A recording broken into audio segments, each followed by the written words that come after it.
Good afternoon. This afternoon we're going to be showing a panel about panels. I have with me Jay, Andy, and Olive. And this afternoon we're going to be talking about what is a panel, why should you panel, and how do you panel.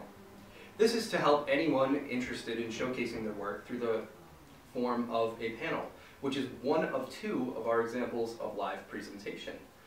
So I, Andy, am acting as moderator this afternoon. I will also be showcasing the responsibilities of a moderator, which we will get into later in our discussion. So to begin with, I'm going to pose the question to our panel, what is a panel?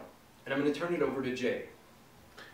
Well, a panel is usually when 3 to 5 people are in a setting where they prepare a discussion about a specific topic or where they discuss some work that they've been doing, and that's followed by a Q&A with an audience. And this is usually in a setting of a big showcase or some type of convention, and the purpose is to make sure that all the work that they've been doing, in whatever setting they've done, is discussed, and then the audience can get a chance to answer some questions about specific things.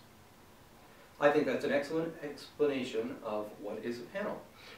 So we've gone over what is a panel, we've gone over what it does, how it interacts with the audience, but now we're going to talk about why should we panel? What makes this interesting? What makes this different from something such as a bread talk? And to answer this question, we're going to turn over to Andy. Well, Andy, you mentioned bread talks, and you'd want to do a bread talk if you had just a topic that you'd like to talk about and show your perspective. But bread talks don't really promote discussion. That's what a panel does. A panel promotes discussion across varied topics and varied perspectives.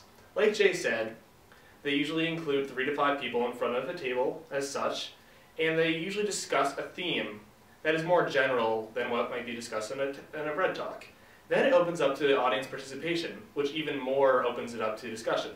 So you'd want a panel if you feel that your topic is one that can be discussed across multiple perspectives and isn't just kind of your own view. You want to show the more general approach to a topic. So that's why you might want a panel. So now that we've gone over the justification of using a panel for presenting your work, let's talk about how you're going to do this. How exactly will you go about creating your own panel?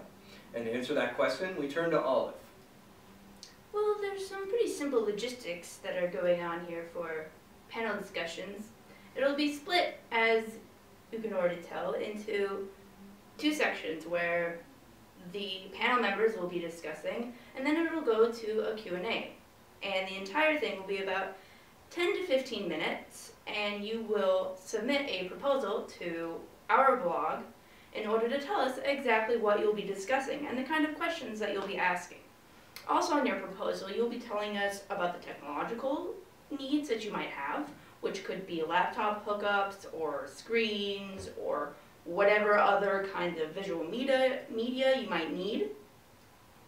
And also you will need to provide a moderator, just like Andy over here, who will facilitate discussion and introduce members and also spur conversation within the audience should they be less responsive.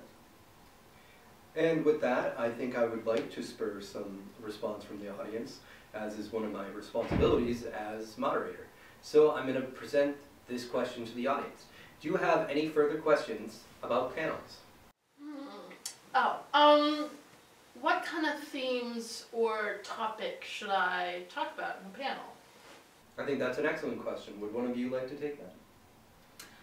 Yeah, you would talk about themes that go on in your classroom. So whatever your classroom was focused on, be it a genre, be it a different kind, or a specific topic like environmental issues or whatever else, you would discuss that in great detail. Now, we would suggest that you collaborate with other like-minded classrooms that had similar topics so that you could scatter some of the panel members from the different classes and come at that broader topic from different perspectives, which would make it more interesting for the audience and yourself in discussion.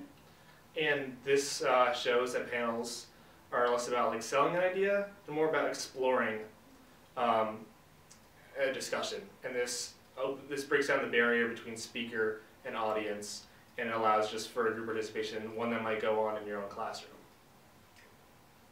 Excellent. One of the responsibilities of a moderator is also to keep things short. So, unfortunately, we're only going to take one question this afternoon. And with that, I think we have explained what is a panel, why should you panel, and how to panel. If you have any further questions, we will have ambassadors coming soon. Thanks for watching.